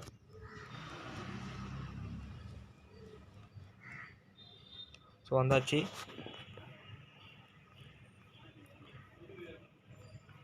ஸோ நம்ம என்ன பார்த்தோம், சிங்கிள் ஸ்பிண்டில் ஆட்டோமேட்டிக் ஸ்க்ரூ டைப்னு பார்த்தோம்ல. இப்போ நம்ம ஒன்று சிங்கிள் ஸ்பிண்டில் எங்கன்னா வார்த்தை தான் பார்க்கணும், இல்லை ஆட்டோமேட்டிக் இந்த மாதிரி வார்த்தை வந்து எங்கே வருது பார்க்கணும். ஸோ டாபிக் தான் மெயினாக நீங்கள் பார்க்கணும். ஸோ இது மாதிரி நீங்கள் சர்ச் பண்ணணும், அந்த டாபிக் எங்கே வருதுன்னு நீங்கள் சர்ச் பண்ணிவிட்டு வந்து நேராக தான் இருக்கணும், வேறு வழியில். பட் இது வந்து நீங்கள் முன்னாடியே இந்த டாப்பிக்கெலாம் கொஞ்சம் ஞாபகம் வச்சுட்டா நீங்கள் வந்து டேரெக்டாக இந்த இடத்துல தான் இருக்குது. முக்கியமான கொஸ்டின்லாம் நீங்கள் வந்து இந்த பேஜ் நம்பர் இருக்கோ கொஞ்சம் ஞாபகம் வச்சுங்க. ஸோ தள்ளிகிட்டே வந்து இப்போ வந்துச்சு பாருங்கள், ஆட்டோமேட்டிக் லேத்ஸ் நம்மளுக்கு வந்து டாபிக் வந்தாச்சு. ஸோ இதில் வந்து செமி ஆட்டோமேட்டிக்ஸ் இருக்குது, சிங்கிள் ஸ்பிண்டில். இதில் பார்த்தீங்கன்னா சிங்கிள் ஸ்பிண்டில் செமி ஆட்டோமேட்டிக்கோட சிங்கிள் ஸ்பிண்டில் இருக்குது. பட் நம்மளுக்கு தேவை ஆட்டோமேட்டிக்கோட சிங்கிள் ஸ்பிண்டில் தான். தள்ளிட்டு இப்போ பார்த்தீங்கன்னா வந்துச்சு topic single spindle automatics. So single spindle automatic cutting of machine. So இந்த டாபிக் தான் கன்ஸ்ட்ரக்ஷனு, ஒர்க்கிங் பிரின்சிபல், இதில் என்னென்ன இருக்குதோ அந்த டயக்ராம் கொஞ்சம் தனித்தனியாக சூப்பராக போடணும். அதாவது பென்சில் யூஸ் பண்ணிக்கலாம். நீங்கள் நிறைய காலேஜில் என்ன சொல்கிறேன்னா பென் தான் யூஸ் பண்ணணும் அப்படின்னு சில காலேஜ் சொல்லுவாங்க. பட் அவங்க காலேஜ் சொல்கிறது கேளுங்க, மெயினாக நீங்கள் பென்சிலை கூட யூஸ் பண்ணிக்கலாம். நிறைய காலேஜ் வந்து பென்சில் தான் யூஸ் பண்ண சொல்கிறாங்க. இதில் வந்து எந்த பிரச்சனையும் இல்லை, பென்சிலே யூஸ் பண்ணிங்க, ஓகேவா? ஸோ இது மாதிரி தான் கைஸ். ஓகே கைஸ், எல்லாமே உங்களுக்கு புரிஞ்சிருக்குன்னு நினைக்கிறேன். ஸோ அதாவது பார்ட் ஏ கொஷின் 2 மார்க் பொறுத்த வரையும் நீங்கள் கூகுளில் சர்ச் பண்ணி எழுதுங்க. நோட்ஸை பார்த்து எழுதினா உங்களுக்கு கொஞ்சம் டைம் வேஸ்ட் ஆகும், மற்றபடி நோட்ஸ் ஆன்சர் கிடச்சிரும். அதேமாதிரி பார்ட் பி கொஷின் பொறுத்த வரைக்கும், பார்ட் பி ஆகட்டும் பார்ட் சி ஆகட்டும், பிக் கொஷின் பொறுத்த வரைக்கும் நோட்ஸை பார்த்து எழுதுங்க. ஏன்னா கூகுளில் சர்ச் பண்ணால் அதில் ஆன்சர் கிடைக்கும், பட் இருந்தாலும் கொஞ்சம் கம்மியாக மார்க் வரும். ஸோ நம்மளுக்கு தேவை ஃபுல் மார்க்குன்றதுனால தான் நீங்கள் வந்து பார்ட் பிக் கொஷின் பொறுத்த வரைக்கும் நீங்கள் நோட்ஸை பார்த்து எழுதுங்க.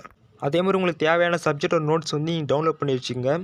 இப்போத்துக்கு எங்கள் கிட்டே இருக்கிற நோட்ஸோட அதாவது லிங்க் ஆகட்டும் 2013, 2017, 2008 ரெகுலேஷன் இருக்குது. ஸோ எங்கள் கிட்டே இருக்கிறது ஃபுல்லாகவே நீங்கள் டிஸ்கிரிப்ஷன் வந்து இப்போ லிங்காக கொடுத்துட்றோம்.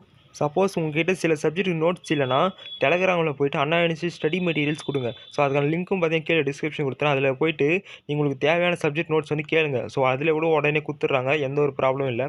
மொத்தத்தில் உங்களுக்கு தேவையான நோட்ஸ்லாம் நீங்கள் டவுன்லோட் பண்ணி வச்சுட்ட பிறகு இந்த மாதிரி கொஷின் வந்தோடனே டேரெக்டாக நீங்கள் ஆன்சர் எழுத வேண்டியதான். இதில் முக்கியமான ஒரு விஷயம் சொல்லிடுறேன், நீங்கள் எந்த ஆர்டரில் வேணாலும் மாற்றி எழுதலாம். அதாவது பார்ட் பி கொஷின் ஃபஸ்ட்டு எழுதலாம், பார்ட் சி கொஷின் ஃபஸ்ட்டு எழுதலாம், இல்லை பார்ட் ஏ கூட ஃபஸ்ட்டு எழுதலாம், அது உங்களுடைய விருப்பம் தான். பட் பார்ட் பி எடுத்துட்டிங்கன்னா அதில் இருக்கிற கொஷின் கூட நீங்கள் மாற்றி எழுதலாம். பட் பார்ட் பின்னு எடுத்துட்டிங்கன்னா அது ஃபுல்லாக கம்ப்ளீட் ஆகிட்டு போயிருக்கு. அதுக்கப்புறம் பார்ட் ஏவோ இல்லை பார்ட் சி அந்த மாதிரி போங்க. ஸோ ஃபுல் கொஷின் கம்ப்ளீட் பண்ணுங்கள். இதில் இன்னொரு டிப்ஸ் சொல்லிடுறேன், அதாவது 45லேருந்து 50 மார்க் அப்படி எடுத்தாலே பாஸு. ஸோ நீங்கள் என்ன பண்ணுறீங்கன்னா முடிஞ்ச வரைக்கும் பார்ட் பி கொஷின் ஃபஸ்ட்டு எழுதுங்க. ஏன்னா பார்ட் பி கொஷின் நீங்கள் 5 கொஷின் நீங்கள் அட்டம் பண்ணிட்டாலே அதிலே நீங்கள் பாஸ் ஆகிட போகிறீங்க. ஸோ நீங்கள் டைம் அப்புறம் 2 மார்க்கு சர்ச் பண்ணி எழுதுறது கொஞ்சம் கிடைக்கிற வரைக்கும் நீங்கள் அதுக்கேற்ற மாதிரி எழுதிக்கலாம். ஸோ உங்களுடைய விருப்பம் தான். ஸோ இப்போ இதை வச்சு நீங்கள் என்ன பண்ணுறீங்கன்னா ஆன்சர்லாம் எழுதி முடிச்சிருவீங்க. ஸோ முடிச்சிட்ட பிறகு நீ என்ன பண்ணணும்னா சாஃப்ட் காப்பி ஸ்கேன் பண்ணி சென்ட் பண்ணணும். அதை எப்படி சென்ட் பண்ணுறதோ அதையும் காமிச்சிட பாருங்கள். சாரி கைஸ், இப்போத்து என்னால் எழுதி காமிக்க டைம் இல்லை. ஸோ ப்ரெசன்டேஷன் வந்து இது மாதிரி தான். டாபிக் முடிஞ்ச வரையும் நீங்கள் வந்து பிளாக் கலர் யூஸ் பண்ணுங்கள். 2 மார்க் அதாவது மீதெல்லாம் வந்து பாயிண்ட்ஸில் ப்ளூ பென் எழுதுருங்க. ஸோ இந்த மாதிரி எழுதுருங்க. ஸோ பார்த்தீங்கன்னா தெரியும். ஸோ அசம்ஷன் இந்த மாதிரி எழுதுங்க. அதே மாதிரி தான் பிக் கொஷினும் சரி கொஞ்சம் நல்லா ஹைலைட் பண்ணி காமிங்க. இப்போ நீங்கள் பண்ண வேண்டியது என்னென்னா ஆன்சர்லாம் எழுதி முடிச்சிட்ட பிறகு டேரெக்டாக சாஃப்ட் காப்பி அனுப்பணும்ல, டேரெக்டாக டாக்குமெண்ட் ஸ்கேனர் இது வந்து ஓப்பன் பண்ணுங்கள். சில பேர் அடோப் ஸ்கேனர் யூஸ் பண்ணுவீங்க, ஸோ அதை கூட யூஸ் பண்ணலாம். பட் சில பேருக்கு வந்து வாட்டர் மார்க் வரதா சொல்லியிருந்தீங்க. ஸோ நீங்கள் அதனால் என்ன பண்ணுறீங்கன்னா டாக்குமெண்ட் ஸ்கேனர் இது வந்து best one of the best of என்னை பொறுத்த வரைக்கும். நீங்கள் காலேஜில் கூட இதுதான் சொன்னாங்க. ஸோ ஓப்பன் பண்ணோன்னே இதில் தான் நீங்கள் வந்து ஃபோட்டோ எடுக்கணும், அதாவது ஸ்கேன் பண்ணணும். நீங்கள் நார்மலாக உங்கள் ஃபோனில் வந்து எடுக்கக்கூடாது. ஸோ இது மாதிரி வச்சுட்டு போயிருக்கு. ஃபஸ்ட்டு வந்து நீங்கள் இதை சொல்லிடுறேன் பாருங்கள், எக்ஸாம் எழுதி முடிச்சு ஞாபகமே இந்த டிக்லாம் கரெக்டாக பண்ணுறங்க. இதை வந்து மறந்துட போகிறீங்க. அதே மாதிரி நம்பர் ஆஃப் பேஜஸ் எத்தனை பேஜ் எழுதுறீங்களோ அத்தனை பேஜ் வந்து கரெக்டாக போட்டுருங்க. ஸோ இது மாதிரி ஃபஸ்ட்டு வந்தோடனே இதை தான் நீங்கள் ஆரம்பிக்கணும். இதை வந்து நீங்கள் ஃபஸ்ட்டு ஃபோட்டோ எடுக்கணும். ஸோ நீ எத்தனை அதே மற்ற வேலை வந்து அதே பார்த்துக்க போகுது. ஸோ பின்னாடி பார்த்தீங்கன்னா அதே மாதிரி கண்டினியூ கொடுக்குறீங்களா, இந்த சைடில் எதுவும் எடுக்கக்கூடாது, நல்லா புரிஞ்சுங்க. ஸோ இது மட்டும் எடுத்துட்டிங்களா, இது வந்து பேஜ் கணக்கு வராது. ஸோ நிறைய பேர் என்ன கேட்டிருந்தீங்கன்னா கமெண்ட்டில், இப்போ 30 பேஜ் தான் யூஸ் பண்ணி சொல்லுவோம், ஃப்ரண்ட் பக்கத்தோட 31 வராதா அப்படிலாம் இல்லை. இது எடுக்கணும், இது வந்து ஆட் பண்ணணும், பட் பேஜ் நம்பரை ஆட் பண்ண கூடாது, ஜஸ்ட் நம்ம ஸ்கேன் பண்ணி தான் யூஸ் பண்ணிக்கிறோம். ஸோ அதே மாதிரி இப்போ இப்படியே ஆர்டராக எடுங்க. ஸோ ஃபஸ்ட்டு பேஜ் எழுதிருப்பீங்களா, அது வந்து எடுங்க. ஸோ நீங்கள் எத்திங்கன்னா அதே ஆட்டோமேட்டிக் கிராப் பண்ணுறோம். ஸோ கண்டினியூ கொடுக்குறீங்களா, அப்படி பின்னாடி திருப்புங்க. ஸோ பின்னாடி பக்கம் 2ஆம் பக்கம் எழுதிருப்பீங்க, இதை வந்து ஸ்கேன் பண்ணுங்கள். ஸோ இந்த மாதிரி கண்டினியூ கொடுத்துட்டே வர வேண்டியதான். இப்போ 3ஆவது பக்கம், ஸோ அதுவே வந்து ஸ்கேன் பண்ணிக்கும். ஸோ இப்போ வந்து திருப்பி அப்படியே 4ஆவது பக்கம். நல்ல பேஜ் நம்ம கரெக்டாக ஆர்டராக பண்ணுங்கள். ஸோ பக்கத்தில் இந்த மாதிரி பேஜ் வந்து எதுவும் இல்லாமல் பார்த்துங்க. ஸோ கண்டினியூ கொடுத்தீங்களா, இப்போ வந்து ஜஸ்ட்டு இப்போ வந்து 5ஆவது பக்கம். கொஞ்சம் கிளாரிட்டி இந்த வெளிச்சத்தில் எடுங்க, ஓகேவா. இப்போ வந்து 6ஆவது பக்கம். நல்லா புரிஞ்சுக்கிங்களா. இப்போ ஃபஸ்ட்டு பக்கம் அந்த ஃப்ரண்ட் டீட்டெயில்ஸ் அனாலிசிஸ் கொடுத்துருப்பாங்களே, அதை விட ஃபஸ்ட்டு வந்து அதை தான் எடுக்கணும். ஸோ அதை எடுத்துகிட்ட பிறகு இப்போ வந்து 7ஆவது பக்கம். ஸோ கொடுத்தீங்கன்னா அதே மீதி எல்லா வேலையும் அதே தான் பார்த்துக்கும், நீங்கள் எந்த ஒரு பிரச்சனையும் இல்லை. இப்போ வந்து 8ஆவது பக்கம், ஓகேவா. நெக்ஸ்ட்டு இப்போ வந்து 9ஆவது பக்கம். இப்போ நான் எதுக்கு சொன்னேன்னு தெரியுமா. இப்போ லைன் வந்து இப்போ சப்போஸ் நம்ம கீக்கலாம், இப்போ நீங்கள் இது வரைக்கும் ஆன்சர் இப்போ நீ பண்ணுறோன்னா அந்த ஆன்சரில் மறைஞ்சிரும். ஸோ அது ஆட்டோமேட்டிக் இப்போ நம்ம இது வரையும் நம்ம கிராப் பண்ணாலும் நம்மளுக்கு வந்து ஆன்சர் எழுதுகிற நம்மளுக்கு சேஃபாக தான் இருக்கும், நம்ம எழுதுகிற ஆன்சர்லாம் சேஃபாக தான் இருக்கும். ஸோ அதனால் சொல்கிறேன். ஸோ இப்போ வந்து 11ஆவது பக்கம். சரி நான் எக்ஸாம்பிள் மட்டும் சொல்லிக்கிறேன். இப்போ இந்த மாதிரி ஸோ இப்போ ஜஸ்ட்டு இமேஜின்ஸ் பண்ணிங்க. இப்போது கடைசியாக இப்போது எத்தனை பக்கம் எழுதுறீங்க அத்தனை பக்கம் ஸ்கேன் பண்ணால் போதும். இப்போது இது 17ஆவது பக்கமா.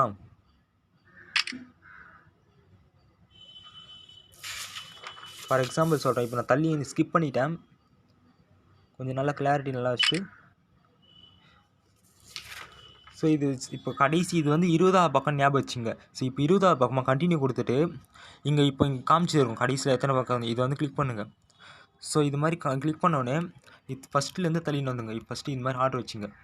ஃபஸ்ட்டு இப்போ தெரிதா, இப்போ ஃப்ரண்ட்டு பக்கம் இது. ஸோ ஃபஸ்ட்டு இந்த இது நம்ம டீட்டெயில்ஸ் எல்லாம் கரெக்டாக ஃபில் பண்ணிக்கிறோம் பார்த்துட்டு. இப்போ ஃபஸ்ட்டு 1ஆவது பக்கம், 2ஆவது பக்கம், 3ஆவது பக்கம், 4ஆவது பக்கம், 5ஆவது பக்கம், இந்த மாதிரி நீ 20 பக்கம் எழுதுறீங்கன்னா அந்த 20 பக்கம் மட்டும் ஸ்கேன் பண்ணால் போதும். நீங்கள் பக்கத்தில் இன்னொரு 10 பக்கம் வந்து ஆட் பண்ணிவிட்டு 30 பக்கம் சொல்லிடுறாங்களே, அதையும் ஆட் பண்ணிட்டு ஸ்கேன் பண்ணுவோம், அப்படிலாம் இல்லை. நீங்கள் எத்தனை பக்கம் எழுதுறீங்களோ அத்தனை பக்கம் மட்டும் வச்சு ஸ்கேன் பண்ணிவிட்டு, ஸோ ஸ்கேன் பண்ணிட்டீங்களா எல்லாம் செக் பண்ணிங்க. ஸோ எல்லாம் அந்த 20 பக்கம் இருக்குதானே செக் பண்ணிவிட்டு ஷேருன்னு கொடுங்க. இதில் வந்து நீங்கள் வந்து இன்னொன்று கேட்டிருந்தீங்க, பிளாக் அண்ட் ஒயிட்டாக மாற்றணுமா, ஃபில்ட்ரு பண்ணணுமா, இதெல்லாம் கேட்டிருந்தீங்க. எதுவுமே பண்ணக்கூடாது. பிளாக் அண்ட் ஒயிட்னால் மாற்றினா இந்த மாதிரி எடிட்டிங் கணக்கு வரும். ஸோ இதெல்லாம் கேட்டாச்சு, எல்லா ஸ்டாப்ஸ்லாம் கேட்டாச்சு. ஸோ நீங்கள் நார்மலாக ஒரிஜினலாகவே அமிச்சாலே போதும், தேவையில்லாத எடிட்டிங்லாம் பண்ண வேணாம்னு சொல்லிட்டாங்க. அதேமாதிரி ஃபில்ட்ரு பண்ணுறீங்கன்னா நீங்கள் எழுதின ஆன்சர் சீட்டு சில ஆன்சர்ஸ் வந்து மறைஞ்சிரும், ரொம்ப ஃபில்ட்ரு பண்ணிட்டீங்கன்னா மறைஞ்சிரும். ஸோ அதனால் நீங்கள் கையே வைக்க தலைப்பிச்சு. நார்மலாக இது வந்து ஒரிஜினல் ஏற்றுது. ஸோ இந்த மாதிரி ஏற்றிட்டிங்களா. ஸோ இந்த மாதிரி கரெக்டாக இந்த 20 பக்கம் இருக்குதா பார்த்துட்டு, அந்த ஃப்ரண்ட் பக்கத்தோடு இருக்குதா பார்த்துட்டு சேவ்னு கொடுங்க. கொடுத்துட்டோம். இங்கே தான் நீங்கள் நல்லா மெயினாக ஞாபகம் வச்சுங்க, இந்த ரீநேம் கொடுக்கணும். சரி இங்கே ரீநேம் கொடுத்துட்டு இதில் தான் நீங்கள் நல்லா ஞாபகம் உங்களோட ரெஜிஸ்டர் நம்பர் ஃபஸ்ட்டு போடணும். 511516114011 இந்த மாதிரி கொடுத்துட்டு, இது மாதிரி அந்த மைனஸ் சிம்பிள் அந்த மாதிரி கொடுத்துட்டு அந்த சப்ஜெக்ட்டுக்கான கோடு போடணும், எம்இ இதை வந்து 6402. ஸோ இந்த மாதிரி உங்களுடைய ரெஜிஸ்டர் நம்பர் அந்த சப்ஜெக்ட் நான் கோடு போட்டு ஓகே கொடுங்க. இதை தான் நீங்கள் மெயினாக பண்ணணும். இதுக்காண்டி ஞாபகம் வச்சுங்க, ரொம்ப ரொம்ப இம்பார்ட்டன்ட். கொடுத்துட்ட பிறகு சேவ் ஃபைல் டு எதில் சேவ் பண்ணணும்னு கேட்கும், மை டாக்குமெண்ட்ஸில் சேவ் பண்ணிச்சுங்க. அது உங்களுடைய இஷ்டம் தான், நீங்கள் எதில் ஒன்றா சேவ் பண்ணிச்சுங்க. சேவ் பண்ணிட்டீங்களா, க்ளோஸ் கொடுத்தீங்களா, எதுவுமே பண்ண தேவை. மற்றபடி நீங்கள் டேரெக்டாக வெளியே வந்துட்டு ஃபைல் மேனேஜர் போங்க. நீங்கள் சேவ் பண்ணது எங்கே இருக்கு பாருங்கள், ஓகேவா. இப்போ டாக்குமெண்ட்டு மை டாக்குமெண்ட்டில் தான் சேவ் பண்ணிங்க. ஸோ ஃபஸ்ட்டே வந்து பாருங்கள், நீங்கள் இப்போ சேவ் பண்ணது ஓப்பன் பண்ணி பாருங்கள், அந்த இது ஃபைல் தானான்ட்டு. ஸோ இது மாதிரி ஓப்பன் பண்ணி பார்த்தாலே தெரியும், அவ்வளோதான். ஸோ இதுதான். இப்போ உங்கள் காலேஜ் வந்து சப்போஸ் ஜிமெயிலில் எதனா இந்த ஜிமெயிலில் அனுப்ப சொல்கிறாங்கன்னா நீங்கள் டேரெக்டாக ஜிமெயில் இதிலே கூட ஓப்பன் பண்ணிவிட்டு, ஸோ அவங்க வந்து 2 கொடுத்துருப்பாங்க, 2 எந்த ஜிமெயில் அனுப்பணுன்ட்டு. ஸோ அந்த இது வந்து கொடுத்துருங்க. ஸோ அது ஏதோ கொடுத்துட்டு, ஃபார் எக்ஸாம்பிள் இதான் கொடுக்குறாங்க, ஃபார் எக்ஸாம்பிள் எந்த கொடுத்துட்றேன். ஸோ இந்த மாதிரி கொடுத்துட்டிங்களா, சப்ஜெக்ட்டு இதில் நீங்கள் என்ன பண்ணுறீங்கன்னா எதுவுமே எழுத தேவையில்ல. ஃபார் சேஃப்டிக்கு என்ன பண்ணுறீங்கன்னா இதுலேயும் சரி அதே போட்டுருங்க, -ME 6402 இதுலேயும் கொடுத்துருங்க.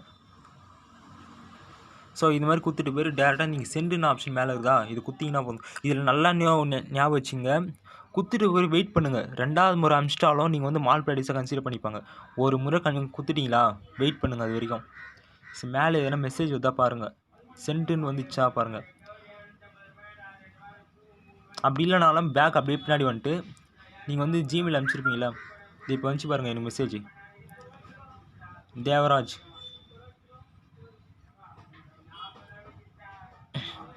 ஸோ அதை வந்து ஓப்பன் பண்ணி பாருங்கள், சென்ட்டுன்னு வந்துச்சு இப்போ எனக்கு.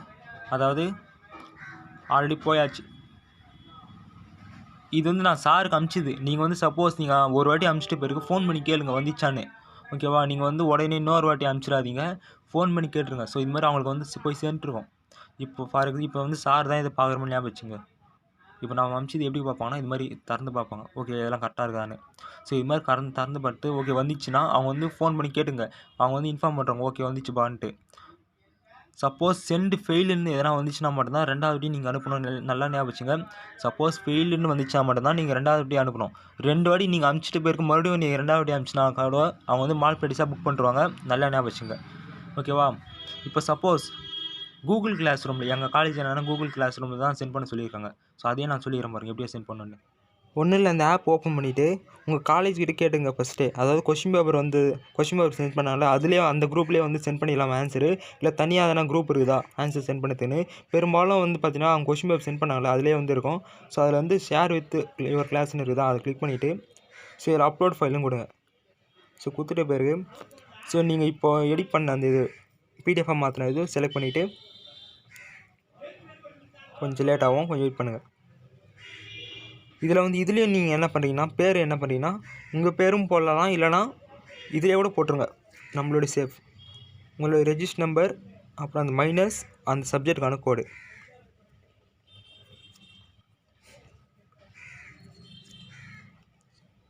ME6402. ஸோ இந்த மாதிரி கொடுத்துட்டு மேலே வந்து ராக்கெட் சிம்பிள் சென்டுன்னு இருக்குதா அது கொடுத்துருங்க. ஸோ ஒரே வாட்டி சென்ட் பண்ணால் போதும், 2வது வாட்டி சென்ட் பண்ணக்கூடாது, அது மாதிரி ஞாபகம் வச்சுங்க. ஸோ சென்ட் பண்ணிட்டீங்கன்னா இப்போ நீங்கள் சென்ட் பண்ணது வந்து இருக்கும். ஸோ சென்ட் பண்ணிட்ட பேர் கூட நீங்கள் அதை ஓப்பன் பண்ணி பார்த்துக்கலாம். அதை ஃபஸ்ட்லேயே இருக்கு பாருங்கள், கரெக்டாக இருக்குதான்ட்டு மறுபடியும் எவ்வளோ செக் பண்ணி பார்த்துக்கலாம். பெரும்பாலும் கரெக்டாக தான் இருக்கும், ஒன்றும் பிரச்சனை இல்லை. ஸோ அவ்வளோதான் கைஸ். ஸோ இந்த ஸ்கேன் காப்பி பார்த்தீங்கன்னா 12:30 மணி எக்ஸாம் முடியுது. ஸோ 12:30 மணிலேருந்து 1:30 மணி வரைக்கும், அதாவது 1 ஹவருக்குள்ளே வந்து இந்த சாஃப்ட் காப்பி வந்து சென்ட் பண்ணிடணும். ஸோ சென்ட் பண்ணிட்ட பிறகு நீங்கள் என்ன பண்ணணும்னா மறுபடியும் இந்த மாதிரி ஆர்டர் அரேஞ்ச்மெண்ட் பண்ணுறோம். அதாவது ஃபஸ்ட்டு பக்கம் முன்னாடி வச்சுட்டு மீதில் பேஜ் நம்பர் ஆர்டரா 1, 2, 3 இந்த மாதிரி 20 பக்கம் எழுதுறீங்களா, அந்த இதுலேயும் ஞாபகம் வச்சுங்க. 20 பக்கம் எழுதுறீங்களா, அந்த 20 பக்கம் வச்சா போதும். அதேமாதிரி ஃப்ரண்ட்டு பக்கம் இந்த இது வந்து இந்த ஆன்சர் சொன்னேன் இதையும் வந்து சேர்த்து வச்சுருங்க. ஸோ சேர்த்து வச்சுட்டு இங்கே வந்து ஓட்டை போட்டு த்ரெட் கட்டுருங்க. ஸோ அதையும் காமிச்சிடும். ஸோ சாஃப்ட் காப்பி அனுப்பிச்சிட்டோடனே அந்த இது ஆன்சர்ஸ் ஒன்னோட அந்த ஆன்சர் ஷீட்லாம் சேர்த்து த்ரெட்டு கட்டி இந்த மாதிரி உள்ளே வச்சுருங்க. ஸோ அதாவது கவர் வந்து இப்படி ஓப்பன் பண்ணிட்டீங்களா, எதிரி இப்படி தரணுன்னே இப்படி தெரிகிற மாதிரி இருக்கணும். நெக்ஸ்ட்டு கவர் க்ளோஸ் பண்ணிவிட்டு இந்த இடத்துல நீங்கள் என்ன பண்ணுறீங்கன்னா கம்மோ இல்லைனா நீங்கள் செல்லோ டேப்பு எதோ வேணால் யூஸ் பண்ணிக்கலாம். ஆனால் பின்னு மட்டும் ஸ்டாப்லர் பின் மட்டும் தயவு செஞ்சு யூஸ் பண்ணக்கூடாது. கம்மு யூஸ் பண்ணிக்கலாம், இல்லை செல்லோ டேப் யூஸ் பண்ணிக்கலாம். ஸோ இதை வந்து பேஸ்ட் பண்ணிங்களா, இது அப்படி இப்படி திருப்புங்க. அதாவது கவர் நல்லா ஞாபகம், இது மூடுற இதில் இந்த சைடு ஓட்டக்கூடாது, அப்படியே இப்படி திருப்பிட்டு ஸோ இப்போ பார்த்தீங்கன்னா இந்த இடத்துல ஓட்டணும். அதாவது இப்போ இந்த டிடிஎஸ் ஆன்சர்ஸ் 2 கொடுத்துருப்பாங்களே, இதில் நிறைய பேர் கேட்டீங்க இதையும் ஸ்கேன் பண்ண மாட்டு, இதை ஸ்கேன் பண்ண தேவையில்லை. ஜஸ்ட் இது வந்து மேலே வந்து ஃபேஸ் பண்ணதாக தான் கொடுத்துருக்காங்க.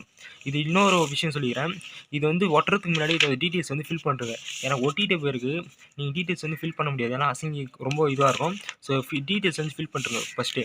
இதில் நார்மலே தான் கொஸ்டின் பேப்பர் கோடு வந்து கொஸ்டின் பேப்பர் கொடுத்துருப்பாங்க. உங்களோட ரெஜிஸ்டர் நம்பரு, நேமு, உங்களுக்கு பிரான்ச்சு என்ன, சப்ஜெக்ட் கோடு, அப்புறம் சப்ஜெக்ட் நேம், மேலே வந்து யூஜியா பிஜியா. ஸோ அது கிளிக் பண்ணிட்டு அந்த டேட்லாம் கொடுத்துட்டு ஃபேர்நூன் ஆஃப்டர்நூன் இதை டிக் பண்ண மறந்துட்டேன், சாரி. அதாவது காலையில் எக்ஸாம்னால் நீங்கள் ஃபேர்நூன் டிக் பண்ணிங்க. ஸோ இது மாதிரி டிக் பண்ணிட்டு ஃப்ரம் அட்ரஸ் இதில் வந்து நல்லா ஞாபகம் வச்சுங்க. ஃப்ரம் அட்ரஸ் வந்து உங்களோட பேர் கட்டாயமாக இருக்கணும். நெக்ஸ்ட்டு மெக்கானிக்கல் என்ன பிரான்ச்சோ அதேமாதிரி என்ன செமஸ்டரோ இது வந்து இருந்தால் அவசியம் இல்லை. இது வந்து இருந்தால் இருக்கலாம், இல்லாமல் கூட இருக்கலாம். ஸோ சேஃப்டிக்கு நான் சொல்லிடுறேன். அதாவது மெக்கானிக்கல் போட்டு என்ன செமஸ்டர் பேப்பரோ இது வந்து நீங்கள் ஆல்ரெடி போட்டிருப்பீங்க, என்ன செமஸ்டர் பேப்பரோ அந்த செமஸ்டர் போட்டு மீதி அட்ரஸ் வந்து பார்த்தீங்கன்னா நீங்கள் இப்போ என்ன இடத்துலேருந்து எழுதுறீங்களோ, அதாவது ஃபார் எக்ஸாம்பிள் நீங்கள் பழைய ஊரில் இருந்திருப்பீங்க, ஆனால் இப்போ ஒரு புது ஊரில் வந்து அங்கே வந்து ஸ்டே பண்ணிவிட்டு எக்ஸாம் எழுதுறீங்கன்னா அங்கே என்ன ஸ்டே பண்ணுறீங்களோ அந்த அட்ரஸ் தான் எழுதுறோம், ஓகேவா. அந்த அட்ரஸ் நம்பரு, ஸ்ட்ரீட் என்ன ஸ்ட்ரீட்டு, வில்லேஜ் என்ன வில்லேஜ், டிஸ்ட்ரிக் போட்டு பின்கோடு கண்டிப்பாக போடணும். ஸோ இதெல்லாம் முக்கியம். இதை விட முக்கியம் என்னென்னா கரெக்டாக 2 அட்ரஸ் தான் போய் சேரணும். ஸோ இது வந்து கரெக்டாக போட்டுங்க. இது வந்து காலேஜ் முன்னாடி அந்த 3 இன்ஃபர்மேஷன் கேட்க சொன்னேன் பார்த்தீங்களா, அதில் வந்து அட்ரஸும் கேட்டு தெரிஞ்சுப்பீங்களா, அந்த அட்ரஸ் அப்படியே இதில் வந்து எழுதிட்டா முடிச்சு. ஸோ எழுதிட்ட பிறகு இதை அப்படியே கரெக்டாக இது மாதிரி சென்டராக வச்சுட்டு கம்மு போட்டு ஒட்டுருங்க. ஸோ ஒட்டிட்ட பிறகு இதில் வந்து எந்த ஒரு ஸ்டாம்பும் சரி எந்த இதுவும் போட தேவையில்லை. ஸோ டேரெக்டாக இது அப்படியே எடுத்து போயிட்டு போஸ்ட் பண்ண வேண்டியதான் அவசியம். ஸோ இதில் வந்து இன்னொரு ரூல் சொல்லிடுறேன். இப்போ உங்களுக்கு காலையில் எக்ஸாம் வந்தால் அன்றைக்கி ஈவினிங்குள்ளே நீங்கள் போஸ்ட் பண்ணணும்ல, அதில் வந்து இப்போ எக்ஸாம் முடிஞ்சுட்டு சாஃப்ட் காப்பி அனுப்பிச்சிட்ட பிறகு நீங்கள் வந்து ஸ்பீடு இல்லை ரெஜிஸ்டர் போஸ்ட் பண்ணது பாருங்கள். சில இடத்துல லாக்டவுனால் 12 மணிக்கெலாம் க்ளோஸ் பண்ணுறாங்க. சில இடத்துல லாக்டவுன் இல்லாமல் 2 மணி வரைக்கும் ஓப்பனில் இருக்கும், இல்லை 2:30 மணி வரைக்கும் ஓப்பனில் இருக்கும். சப்போஸ் இந்த போஸ்ட் வந்து மிஸ் பண்ணிட்டீங்கன்னா நீங்கள் வந்து நெக்ஸ்ட்டு கொரியர் செலக்ட் பண்ணுங்கள். கொரியர் பார்த்தீங்கன்னா எல்லா இடத்துல ப்ரொஃபஷனல் கொரியர் வந்து 9 மணி வரைக்கும் கிட்டத்தட்ட ஓப்பனில் இருக்கும். ஸோ அது வரைக்கும் நீங்கள் வெயிட் பண்ணக்கூடாது. நீங்கள் முடிஞ்சிட்ட பிறகு 3:30 மணிக்கு ஒரு 3 மணிக்கெலாம் போயிட்டு நீங்கள் வந்து கொரியர் பண்ணிடலாம். ஸோ ஒவ்வொரு வில்லேஜ்லையும் ஒவ்வொரு இடத்துல இருக்கும். சில இடத்துல பார்த்தீங்கன்னா சாதாரண ஜெராக்ஸ் கடை இந்த மாதிரிலாம் இருக்கும். அவங்களே கூட கொரியர் வந்து கலெக்ட் பண்ணிட்டு கொடுப்பாங்க. ஸோ அந்த மாதிரியெல்லாம் டீட்டெயில்ஸ் வந்து தெரிஞ்சு வச்சுக்கின்னு ஸோ இது மாதிரி போய்ட்டு நீங்கள் சப்போஸ் இது மிஸ் பண்ணிட்டீங்கன்னா சொல்கிறேன், மிஸ் பண்ணிங்கன்னா இதில் கூட நீங்கள் கொரியர் கூட பண்ணிடலாம். அதே மாதிரி எல்லாத்துக்குமே சேம் ப்ரொசீஜர் தான். நீங்கள் வந்து ஸ்டாம்பில் எதுவும் ஓட தேவையில்ல. டேரெக்டாக இது வந்து கரெக்டாக பேஸ் பண்ணிட்டு எதுவுமே குத்திங்களா அவங்க வந்து எடை போட்டு பார்ப்பாங்க. அதுக்கு ஏற்ற மாதிரி காசு கேட்பாங்க. மெயினாக எல்லாத்துலேயும் சரி 50 ரூபாய்க்குள்ளே தான் இருக்கும். சப்போஸ் ஆஃப்டர்நூன் எக்ஸாம்னா அன்றைக்கி மறுநாள் காலையில் போய்ட்டு ஸ்பீட் போஸ்ட்டு இல்லை ரெஜிஸ்டர் போஸ்ட்டு பண்ணுறோங்க. இதுதான் பெஸ்ட்டு.